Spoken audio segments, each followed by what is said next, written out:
Hello everyone, welcome to Talk Wrestling here on NoDQ.com and of course the NoDQCW YouTube channel. Thank you all for watching this week. We really appreciate the support. Let's get right to your questions. First one today comes from Kyle Allen at John Bravestar on Twitter. He actually has a few questions. First one says, what would have happened if Undertaker went to WCW in 2000 with the American Badass gimmick?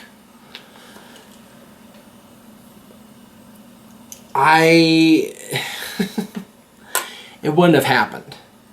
Undertaker was loyal to the WWF and now WWE because he left WCW in 1990 because he realized even then how crappy they were. They were always horribly mismanaged,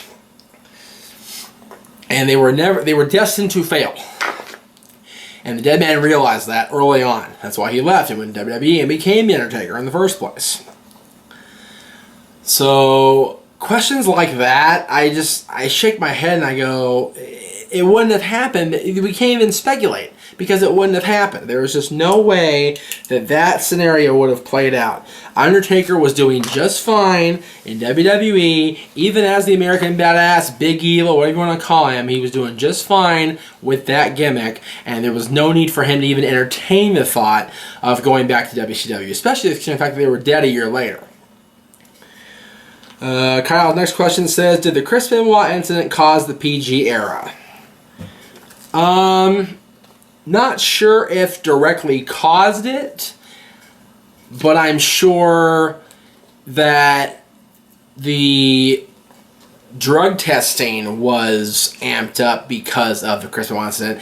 The PG era, folks, was started mainly because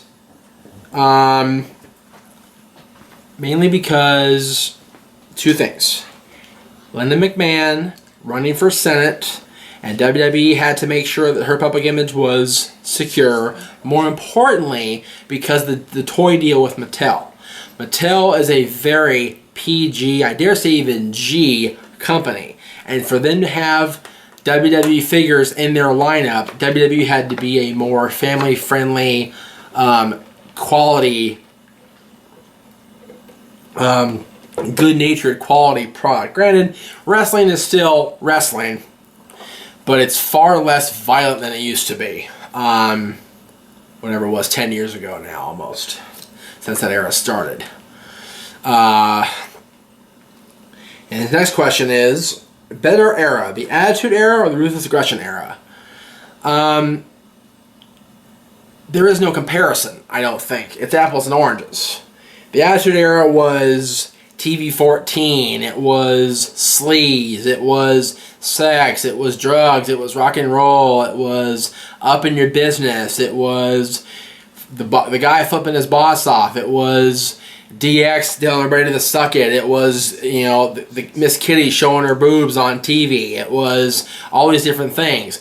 Ruthless Aggression Era was the quality wrestling. Ruthless Aggression was solid writing by Paul Heyman on SmackDown. Ruthless Aggression was the rise of John Cena, the promotion of Eddie Guerrero, the promotion of Edge, the rise of Kurt Angle, even the furthest past he already was, stuff like that.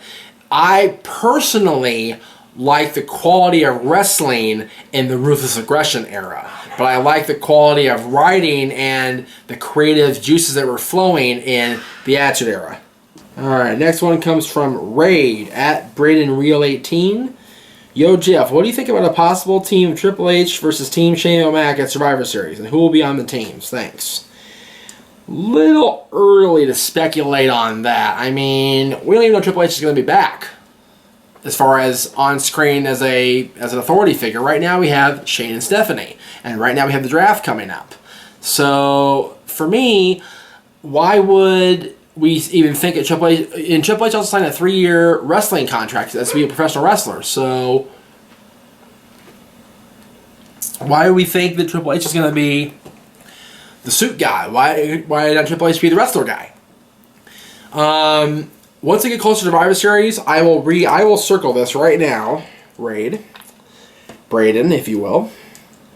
And I will readdress that when we get closer to Survivor Series if Triple H is still an authority figure at that time. Alright, this is from Last Man Sitting, one of our contributors, Andrew McManus 24. If you could be a mouthpiece for any of the guys who struggles on the mic, who would it be? Oh, I like this question. It makes me think. Well, luckily, a lot of the guys aren't really struggling on the mic anymore, except maybe the champion himself.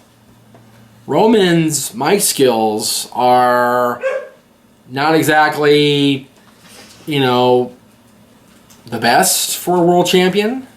He's okay, but his problem is it's the same promo. It's always good guy, bad guy, the guy.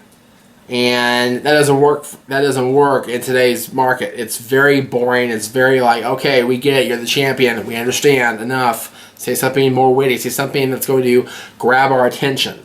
So if Roman were to turn heel, then I would be a great mouthpiece because, well, I'm a good heel manager. I've been told that. I'd like to work with Roman and really help shape his character. That'd be something. That'd be a challenge that I would greatly accept and willingly take on head on. This is from Dave Lesnar at Batista Brock. I love this guy's Twitter name and his Twitter handle. It's so okay. I think he likes Batista and Brock. I'm just guessing that. You've interviewed your fair share of wrestlers over the years. Who would you say was the biggest interview or even biggest encounter? Oh, man. Well, when you look back on, believe it or not, almost 15 years, probably the biggest interview we ever did, it depends on the show. The original audio show, Extreme Mayhem with Mike and I, biggest interviews we had were Bobby Heenan and Randy Savage. We had a lot of guys over the years, over those 2 years we did that original show, because we were able to do it over the telephone because we were able to call them from here. Matter of fact, Randy Savage called the answering machine that's in that room right there. He called this house. On XMV, the biggest guest was easily Rob. Easily RVD. Same with Talk Wrestling. Talk Wrestling helped, as much as Talk Wrestling was my avenue and my show and my solo effort, the interviews we did with Rob Van Dam on Talk Wrestling both in 2008 and 2014 helped establish and then reestablish this show as one of the premier wrestling talk shows on YouTube. And I'm forever grateful to Rob for that. The biggest encounter in my entire time of doing these shows, there's two answers. And it's the two easy answers. Hulk Hogan and Vince McMahon. I met both of them. There's no proof I met Vince because I didn't take a picture with him. I shook his hand, though, in Hollywood at the Walk of Fame ceremony. And, of course, a picture with Hulk from Borders. Barnes & Noble, rather. Both those encounters were the two biggest names I've ever met. No question about that. This is from a Aaron Rift guy, is his Twitter name, at DJ Kirilenko. What are your thoughts on a Nakamura versus Cena match? I think it would be insane. Hashtag no DQ rules, baby. Aaron approves that. He was nodding his head. He liked that. DJ, I would love to see Nakamura and Cena tear it up, and I think they could tear it up. I think Cena, even at whatever, he's 39 years old, still has a few years left in him, and I think Nakamura is really coming into his own as a WWE NXT superstar.